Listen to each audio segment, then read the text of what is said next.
Good morning, all. In today's class, let's continue further the discussion about the introduction of microwave and antennas. We are still into the very primitive discussions. What your subject actually has the concepts all about. Okay? In the previous class, we have seen a broader electromagnetic spectrum, how it is presented, the different waves that are present in the electromagnetic spectrum, and in the electromagnetic spectrum, wavelength and frequencies have to be mentioned. Okay. Uh, in your HRMS, I have even given you one assignment also. If you log in and check your assignment part, I have asked everyone to draw this electromagnetic spectrum very neatly along with every marking of the frequency and the wavelength. So please do that. Okay. And yesterday we have discussed why microwaves are called by that name, micro. This is because the main intention was not to be very literally correct, like 10 to the power of minus 6 value. Instead, just comparable to the radio waves, just to have to mention that the value is very small. So the name is given like that, microwaves, smaller value, to indicate the smaller value. The prefix microwave, it is not to suggest the wavelength in micrometer, rather it indicates the smaller value having shorter wavelength as compared to the radio waves. Okay. And one more point I had told you, microwaves, they travel with the LOS, line of sight communication. Okay. Because radio waves, when travel in the atmosphere,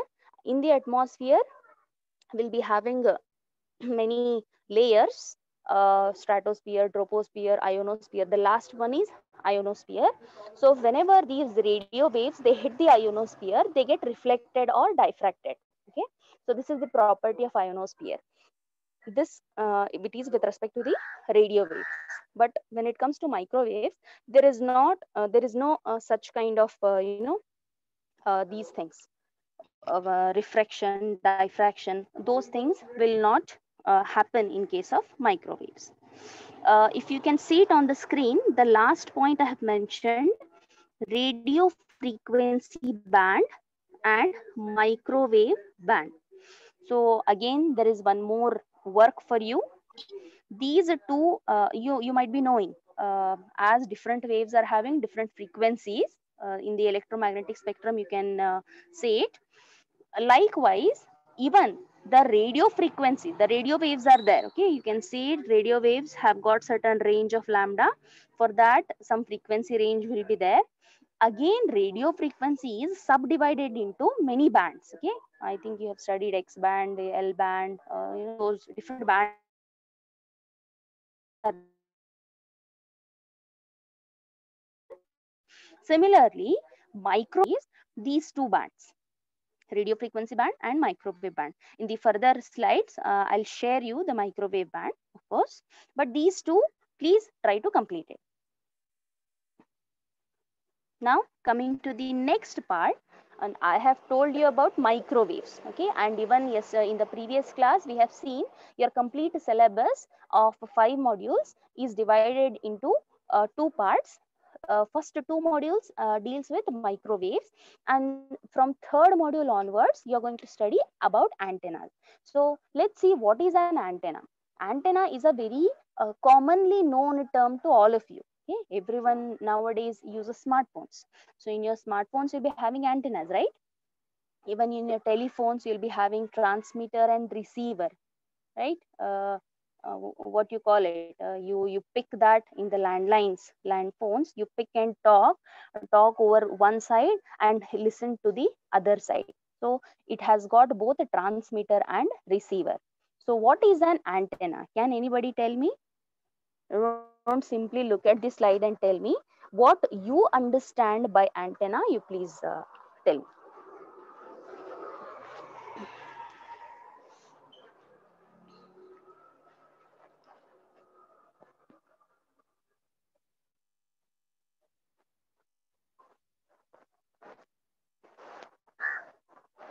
Which transfers the information.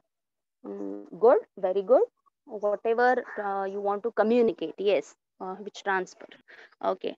It's a transmitter. Antenna is a transition device. Okay. Any other? Transmitter of electromagnetic waves. Okay. It is a transmitter. So most of your answers, they are correct actually. They are used for communication. It is a transition device. Then a few of you have answered like antenna is a transmitter. Not only transmitter. See, if you're take an example of landline itself. Okay, if you're talking to your friend over the phone or the landline, if you are talking, you're transmitting. Okay, the other person who is on the other side is also receiving your talk, right? So it is not even transmitter, it is also a receiver. Hope you understood this. So what is an antenna? It is an interface, a bridge. It is an interface between the radio waves that propagate through space.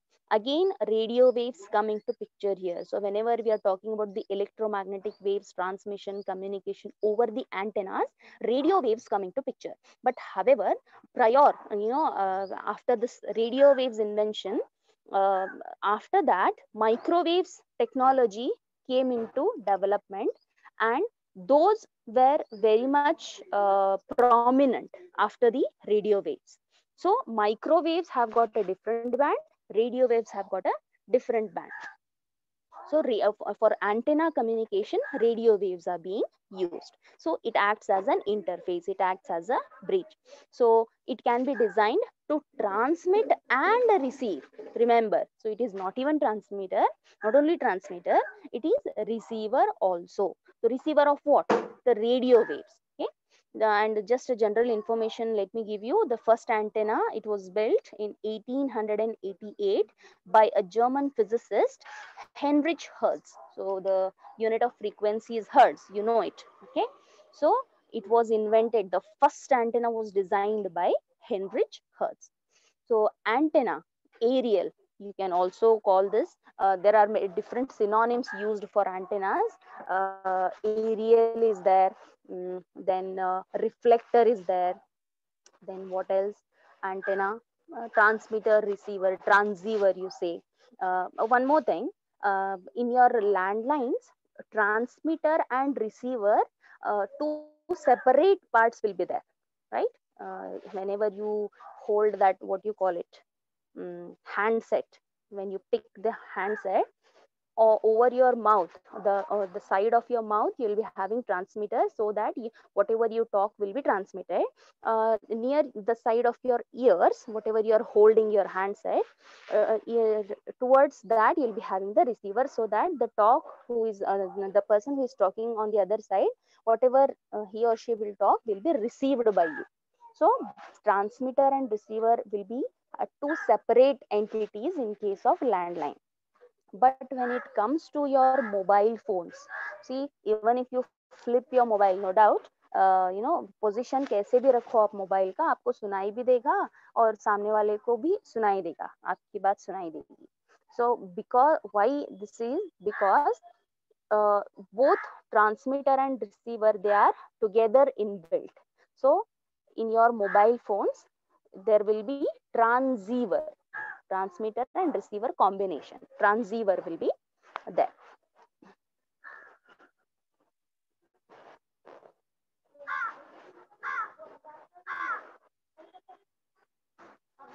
Good, somebody has answered. FICA, converting electric signal to electromagnetic. Okay, fine. Now, you can see on the screen there is a figure I have drawn. As I think few of you have answered, antenna is a transition device. Transition means there has to be a change, right? The transition from some form to other form. So in order to explain that, let me take this figure.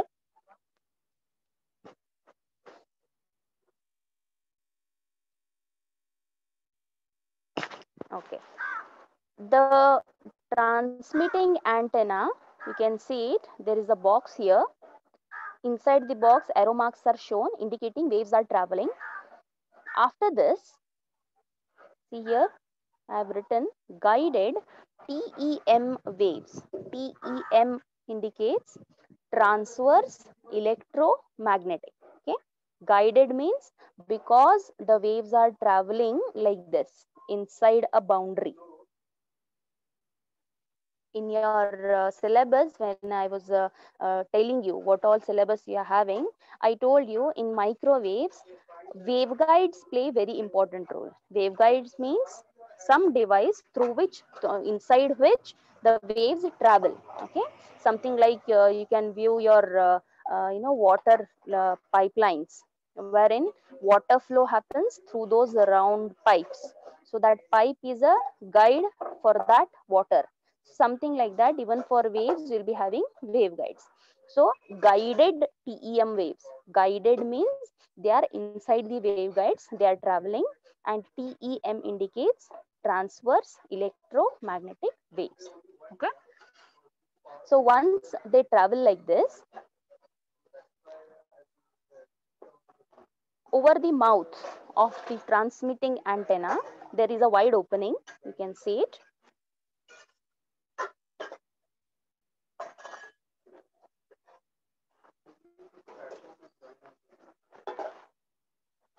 There is an opening here. It's something like this. You'll be having an antenna, traveling waves are there inside. There is an opening, okay, the mouth of this antenna. Here, in this side, there is a transition. You can see this is called the transition region, wherein the waves which are traveling in the straight lines like this, they start hitting the boundaries.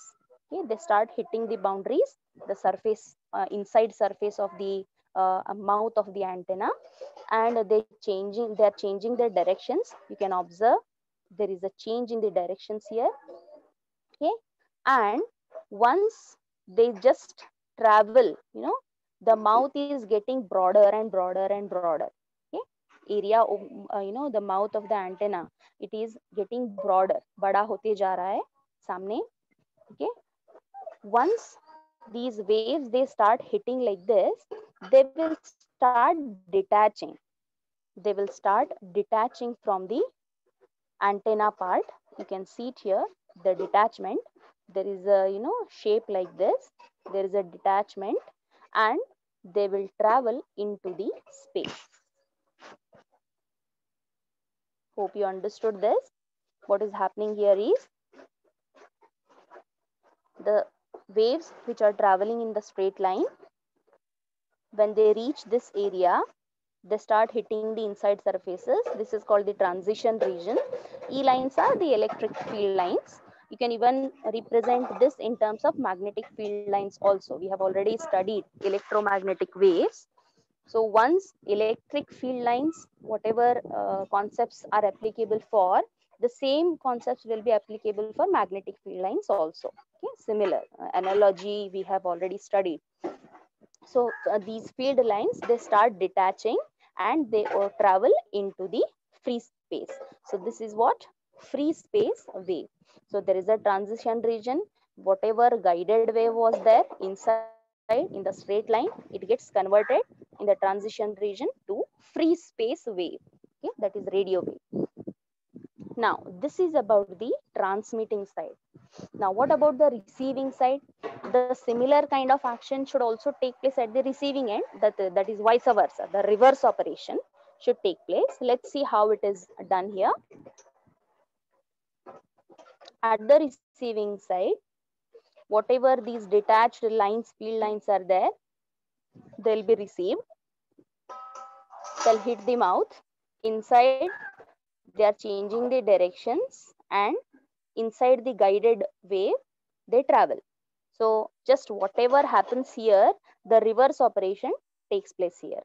Whatever the field lines are there in the transition region, opening of the area, the mouth of the antenna, there the transition occurs. The free space wave gets converted to again guided wave back. So there is a transition from guided wave to free space wave and vice versa in case of antennas. So you can even define antenna in that form. Antenna, it is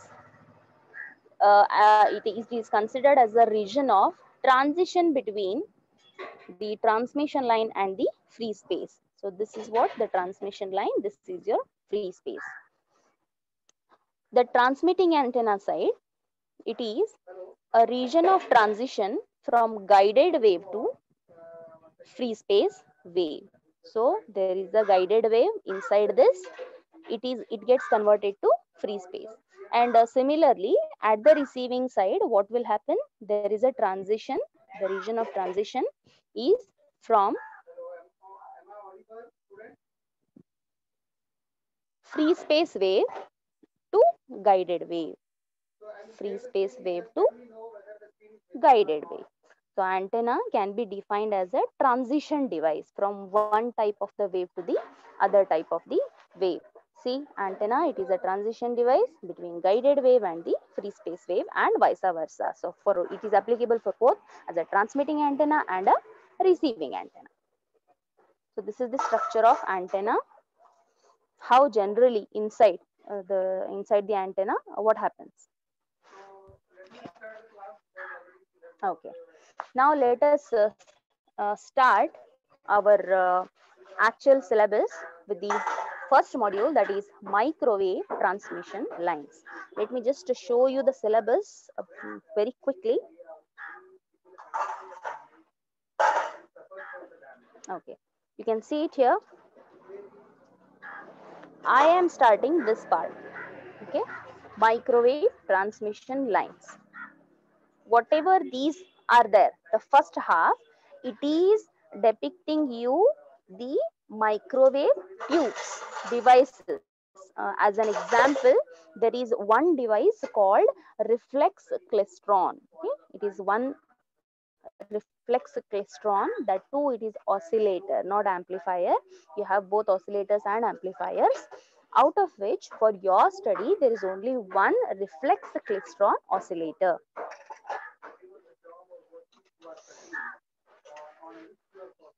That only about that. Okay, that's why before getting into the actual device, microwave devices, you should know what is the basic behind the microwave transmission lines. So I thought of taking this as the first topic. Okay, microwave transmission lines.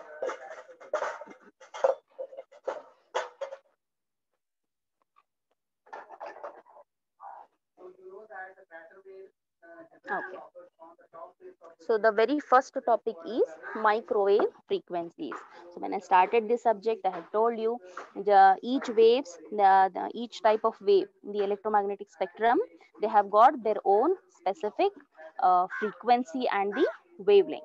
So for microwave frequencies, they ranges in wavelength to be very specific, it is 30 centimeter to 1 mm. Otherwise, in general, in the previous class, I had told you 1 meter to 1 millimeter, something like that. To be very specific, 30 centimeter to 1 mm.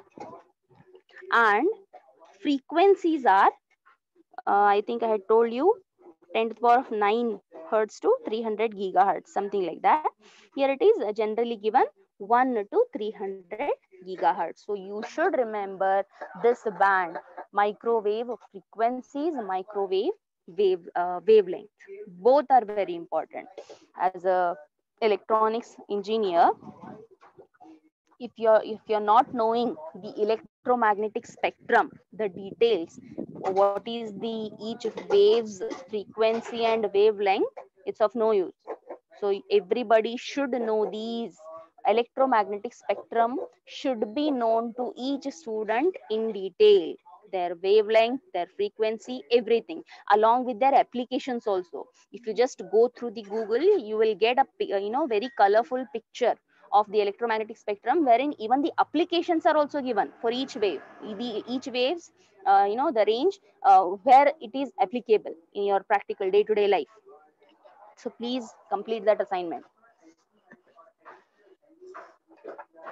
Now, microwave indicates the wavelength in micron ranges. So microwave frequencies, they are up to IR and visible. The same thing what I have given, the band, electromagnetic spectrum's band, I'm explaining it here. Okay, the microwave frequencies refer to those from 1 gigahertz to 300 gigahertz or 10 to the power of 6 gigahertz. So microwave frequencies are grouped into smaller bands. This is what I told you. You need to do two works. One is radio frequency band. The second one is microwave frequency band. So one band I'm giving you already. So your work is reduced. Microwave frequency band I'm giving you. You need to do radio frequency band. You just go through this table.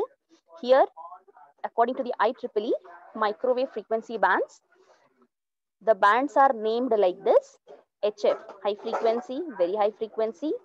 What is UHF? Anybody?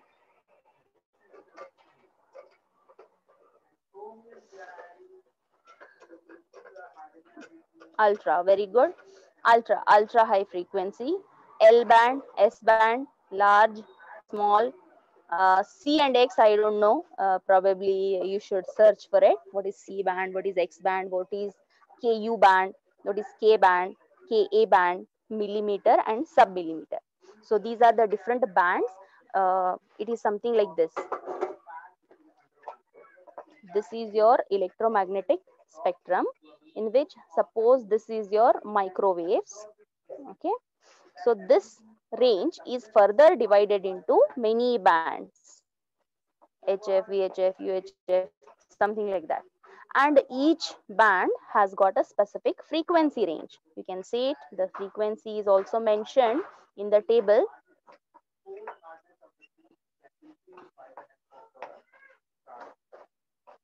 Frequencies in gigahertz. Remember, whenever we are talking about microwaves, it is in gigahertz only. So if in your, I think you have labs, ADC lab is there for you. So in your labs, I think few of the microwave and antennas experiments are also included. So if anybody asks you in Viva, what is the microwave frequency range? Tell us. So don't tell 300 hertz, 300 kilohertz or whatever. So it should be in gigahertz. And one of the advantage, you're having labs, ADC lab.